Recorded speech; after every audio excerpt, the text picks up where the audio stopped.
Okay, today I would like to present you a storytelling by the title The Bear Fest. An old man living in Alaska said all of his friends and family were long gone, and he began to wonder that he should leave the village and start new life in somewhere else. If I live someplace new, at least I won't be around all these memories anymore, he thought. But he also worried. If I paddle away to another village and people there see that I come alone, they might think that I had run away from my home village because I was accused of some disgraceful thing instead. And he thought that he would just go off and live in the forest by himself. A poor man was so sad, traveling alone in the woods, and it actually occurred him to go to the bears and just let the bears kill him. The bear village was by a large salmon creek. Then the old man went to over the creek early in the morning until he found a bear trail. And he lay down across the end of it. He thought that when the bear came out from this trail, they would find him and that would be the end of him. By and by, as he lay there, he heard the branches breaking. Shh, shh. Then, a large number of grizzly bears came along. The biggest bears led the rest. The tips of his hairs were white. Then the old man became scared. All of a sudden, he realized that he didn't want to die at all, certainly not by a bear. And when the leading bears came up to him, the old man stood up and he announced, "I have come to invite you to a feast." The leading bears first stood straight up.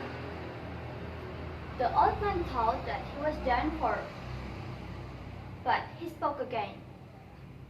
"I have come to invite you to a feast, but if you are going to kill me, I'm willing to die. I'm alone. I have lost all of my family and my friends." As soon as he said that, the leading bears turned around and crawled to the bears that were following, and then the group of them turned back the way they had come. After a while, the old man turned and walked toward his village very fast, and he wondered that the biggest bear had told to the bear that behind him to go back and get ready because they were invited to a feast.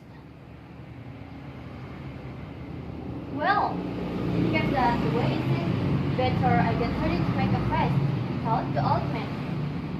As soon as he got home, he started to clean up. He took away the old sand around the fireplace and replaced it with the clean sand. And he went for a lot of fresh wood. And when he told to other people in the village about what he was doing and why, all people became scared.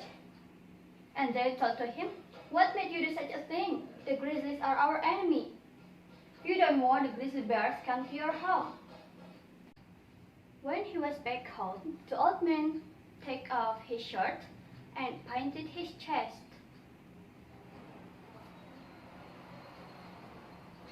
And very early in the morning, after he had thus prepared, he stood up in front of the doors and looking for his bears. Finally, he saw them in the mouth of the creek. When the people in the village saw the bears, however, they were so terrified that they shut themselves in their houses. But the old man stood up in front of the door to receive his guests, and the old man brought them into the house and gave them a seat, and placing the chief in the middle of the house, then the rest is around him.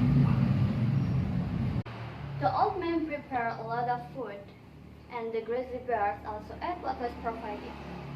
And after they were through, the leading bear seemed to talk to his host for a very long time. It was almost as if the leading bears gave him a speech. And after he finished, the leading bears The leading bears over the house and licked the paint in his chest. Then the bears around him do the same thing. The old man felt as if they were licking his sorrow away. After the day all this happened, the small bears come back to the old man in human form, and he told to the old man that he was born in human being, but he adopted by the bears. And the bearman asked to the old man if he had understood their chief, and then the old man said no. And the bearman replied, he was telling you that he in the same condition as you. He is old and lost all of his friends and family. He heard of you before he saw you, and he told you to think of him when you are mourning for your lost ones, because he is feel it too. After that, whenever in the village gave a feast, they would invite an enemy to a feast, and they would become friends, just as the old man had done with the chief of the bear. And yeah, it's the end of my story. Thank you for your attention. Thank you.